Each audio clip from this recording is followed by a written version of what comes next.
कस्तूरीतिलकं ललाटपटले वक्षस्थले कौस्तुभं नासाग्रे वरमौक्तिकं करतले वेणुं करे कंकणं सर्वांगे हरिचंदनं सुललितं कंठे च मुक्तावली गोपस्त्री परिवेष्टितो विजयते गोपाल चूड़ामणि।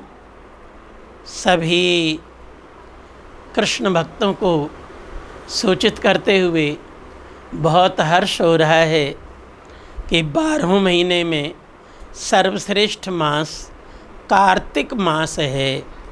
कार्तिक मास में ही भगवान के अधिकतर अवतार हुए हैं। श्रीजू का अवतार इसी महीने में हुआ है। कार्तिक कृष्ण पक्ष अष्टमी, जिसको हम अघोई कहते हैं, उसका शुद्ध नाम है अघहरी। उसी दिन श्री जी का अवतार ब्रज में हुआ है, इसीलिए श्री मास बोला जाता है। और इसी महीने में लक्ष्मी जी का भी अवतार हुआ है।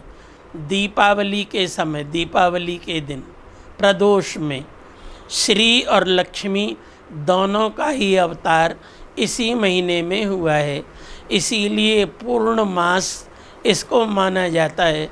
वेदों में श्रीश्च ते लक्ष्मीश्च पत्न्या, श्री और लक्ष्मी भगवान की दो शक्तियाँ हैं।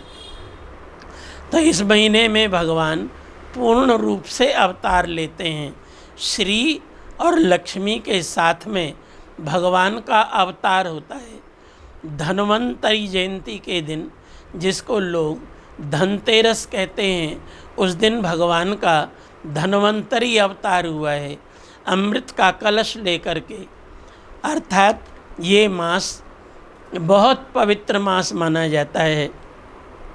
इसी महीने में भगवान ने गोवर्धन धारण किया था। भगवान का नाम गोवर्धन नाथ पड़ा था दीपावली के दूसरे दिन। और इसी महीने में यमराज और शनि ने यमुना जी से तिलक लगवाया था।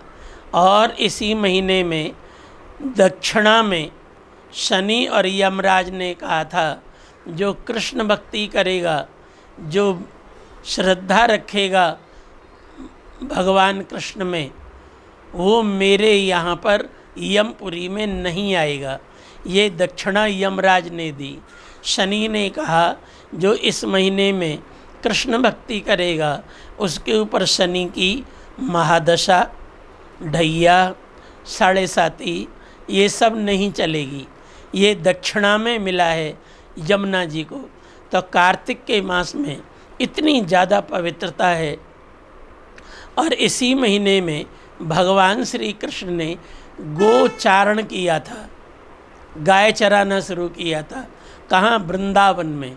गोचारण लीला वृंदावन से प्रारंभ होती है, इसलिए दूसरे दिन अक्षय नवमी। कोई भी दान, पुण्य, तीर्थ, व्रत, कथा, कोई भी काम किया जाए तो अक्षय होता है, अर्थात उसका फल अनंत होता है। इस तीर्थ इतनी महिमा है कार्तिक मास की।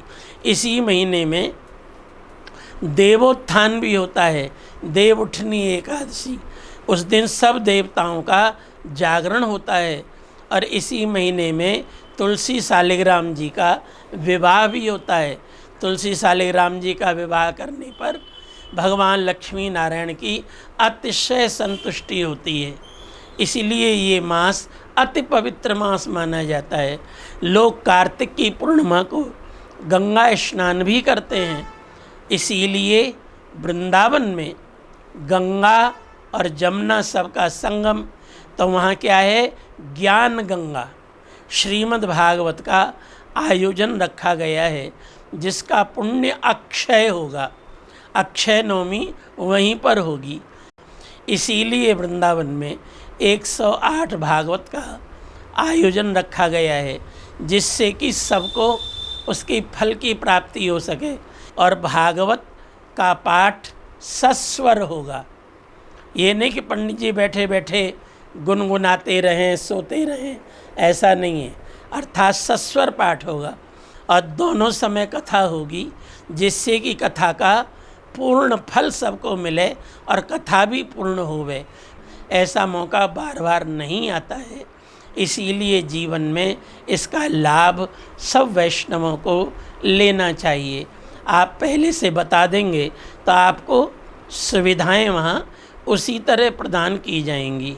विशाल क्षेत्र में कथा हो रही है, वाहन आदि खड़ी करने की पूर्ण व्यवस्था है, वाहन आदि की कोई समस्या वहाँ पर नहीं होगी, सब प्रकार की सुविधा रहेंगी।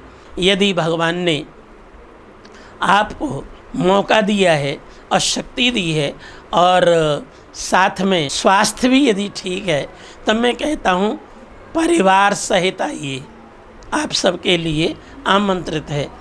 ऐसा मौका बार बार नहीं आता और गुरुमुख से कथा सुनने का शायद फिर दोबारा मौका न मिले, ऐसा भी लगता है।